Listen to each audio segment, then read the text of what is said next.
The crowd gasped as billionaire Blake Thompson's spit landed on guard Marcus Wilson's face. Time froze. Phones recorded. For 3 agonizing seconds, the decorated veteran stood motionless. Then something unexpected happened. You think silence means weakness? Marcus finally spoke, his calm voice cutting through the tension. Let me show you what real strength looks like. What followed left America forever changed.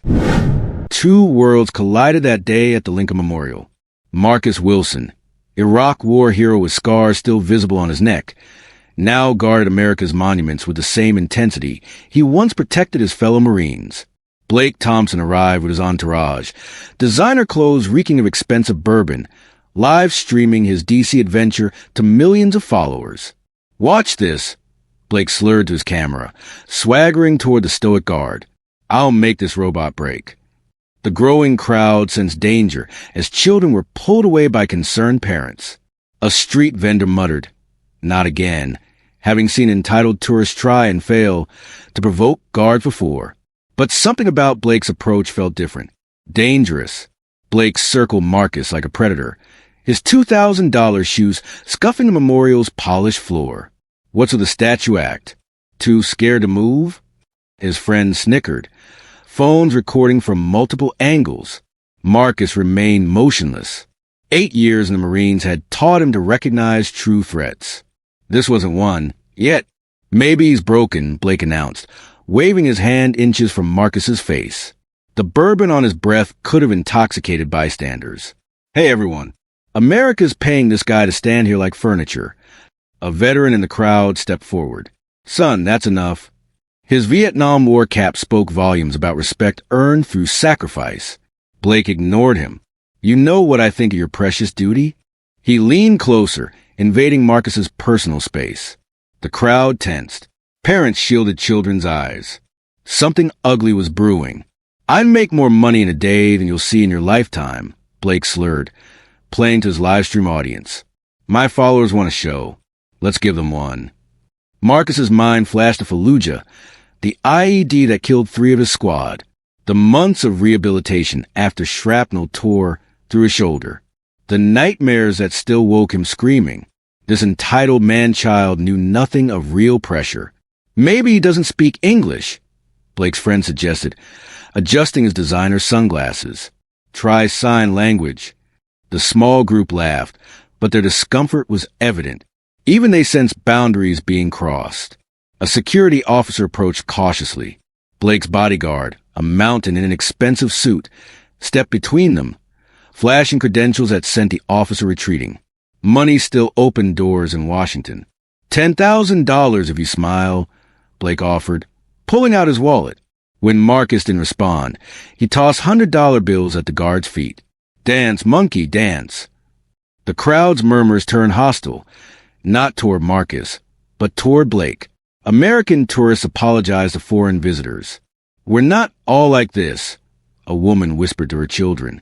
Blake's live stream comments exploded. Too far, man. Disrespectful. What's wrong with you? But alcohol and entitlement formed an impenetrable shield around his judgment. You stand here pretending to be something special, Blake sneered, his face inches from Marcus's. But we both know you're just another minimum wage nobody who couldn't make it in the real world. Marcus's eyes remained fixed forward, but a muscle in his jaw twitched. The first movement in hours. Veterans in the crowd recognized the sign. The calm before the storm. Sir, please step back. A memorial staff member attempted intervention. Do you know who my father is? Blake snapped. One call, and you're unemployed. The staff member retreated, defeated by the familiar threat. Blake turned back to Marcus, emboldened. These monuments are just tourist traps anyway. Nothing sacred about them. That's when something shifted in Marcus's eyes, imperceptible to most, but clear to anyone who'd seen combat. A boundary had been crossed. Blake, mistaking stillness for weakness, made his fatal error. Let me show you what I think of your service. The spit landed on Marcus's left cheek, sliding down like a tear. Time stopped. Phones captured the moment from 20 different angles. A child whispered, Mommy, why did that man do that? No one answered. For 3 heartbeats, Marcus didn't move. The memorial grounds fell so silent visitors could hear the American flag flapping in the breeze atop the monument. Then a voice cut through the silence.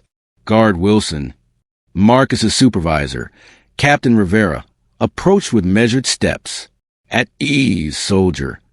The formal permission to break stance was unnecessary. The moment Blake's saliva touched his skin, regulations permitted Marcus to defend himself. But that's what Blake wanted. A violent reaction, viral content. Proof that discipline was just a facade. Marcus executed a perfect quarter turn, facing his superior. Sir, permission to address the situation. Granted. Blake smirked, recording everything. Finally woke up, huh? Let's see your meltdown, tough guy. Marcus removed his white glove with deliberate precision. He wiped the spittle from his cheek, his movements unhurried, almost ceremonial. When he spoke, his voice carried across the memorial ground without shouting, the same voice that had commanded men through gunfire in Fallujah. 8 years ago, I held my best friend while he bled out on foreign soil. Marcus began. His last words weren't about himself. They were about this country, what it stands for, what it means. Blake's smirk faltered. While you were posting selfies from private jets, I was pulling children from rubble. While you were buying influence, I was burying brothers. Marcus's eyes locked onto Blake's. This uniform isn't a costume. These monuments aren't tourist attractions. They're reminders of sacrifice. The crowd had grown completely still. Even Blake's friends had lowered their phones. You think standing guard is easy? Try standing for something. Marcus gestured to the Lincoln Memorial behind him. These stones represent ideals worth protecting, even from people like you. Blake attempted to recover. Whatever, man. You're just... I'm not finished. The quiet authority in Marcus's voice silenced Blake instantly. You want to know if I could speak? If I could move? If I was human? I am.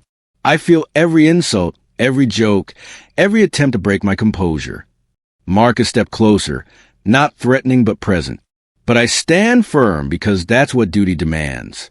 Because some things in this world are bigger than comfort or ego. A veteran in the crowd nodded, tears streaming down weathered cheeks. You came here hoping to create viral content. Congratulations, you've succeeded. Marcus's voice softened slightly. But instead of exposing weakness, you've demonstrated why we stand guard. Because there must always be those who stand firm against disrespect.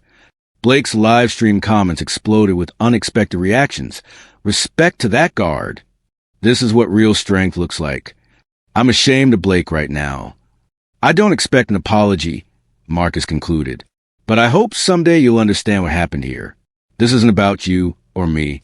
It's about everything we guard, not just monuments, but principles. With that, Marcus turned to Captain Rivera, saluted with perfect precision, and resumed his position. The spittle had dried, leaving no visible mark. Blake stood frozen, his expensive sunglasses slipping from his face and clattering to the ground. For perhaps the first time in his privileged life, he had no words. 2 police officers materialized from the crowd. Sir, you're under arrest for assaulting a federal officer. As they led Blake away, his friends, those same young men who had been so eager to film his prank, couldn't meet anyone's eyes. Their phones were finally lowered. The live stream ended. The memorial grounds remained silent for several moments. Then, something unprecedented happened. The crowd began to applaud. The video exploded online within hours. #RespectTheGuard trended globally, with clips of Marcus's response shared across every platform. But unlike typical viral moments, this one sparked something deeper. I've watched it 17 times, a popular podcast host admitted. This isn't about politics. It's about character. News networks scrambled for interviews with Marcus, who declined them all. I was just doing my job, he told his supervisor. The next morning, he returned to his post, standing guard with the same unwavering dedication. Blake's story took a different turn. Released on bail, he faced federal charges carrying potential prison time. His tech company stock dropped 8% overnight. Board members called emergency meetings. Brand deals vanished. His social media accounts hemorrhaged followers. I've made a terrible mistake, Blake posted in a hastily recorded apology video. The comments section filled with skepticism. "You're only sorry because you got caught," became the top response. 3 days after the incident, an unexpected visitor approached the Lincoln Memorial. Blake's father, tech mogul William Thompson, stood quietly observing Marcus for nearly an hour before approaching Captain Rivera.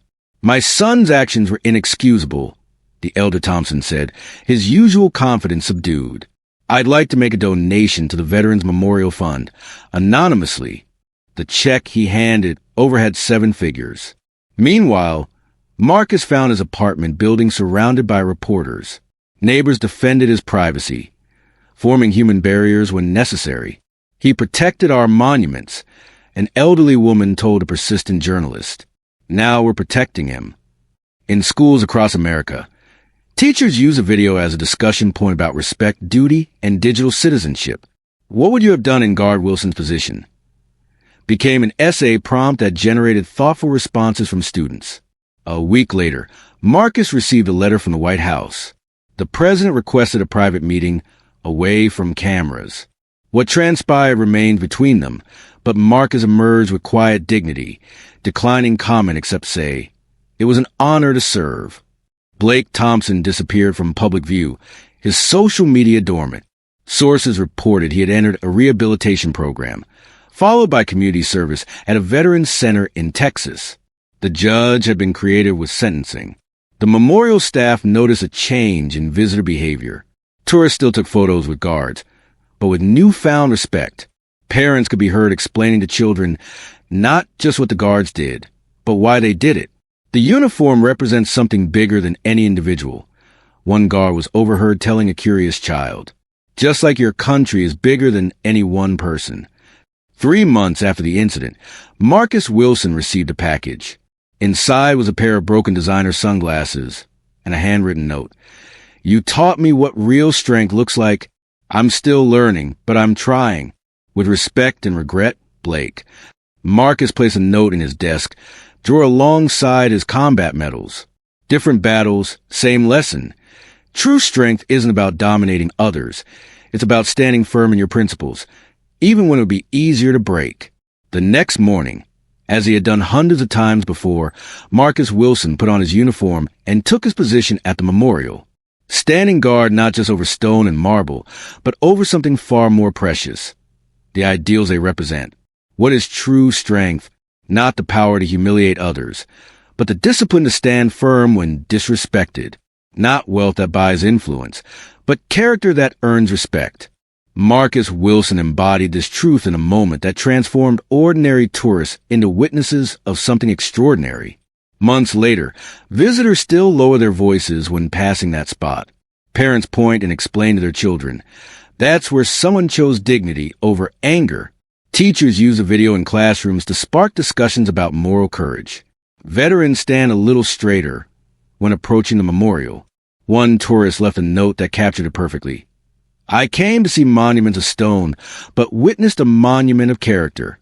The most powerful moments in life often come when we're tested, when someone pushes us to break. Will you lash out, crumble, or like Marcus, will you find that quiet strength that changes not just a moment, but everyone who witnesses it? Next time you face disrespect, remember, true power isn't measured by how hard you can strike back, but by how firmly you can stand in your principles. What moment tested your character? Share your story below. When did you choose dignity over reaction?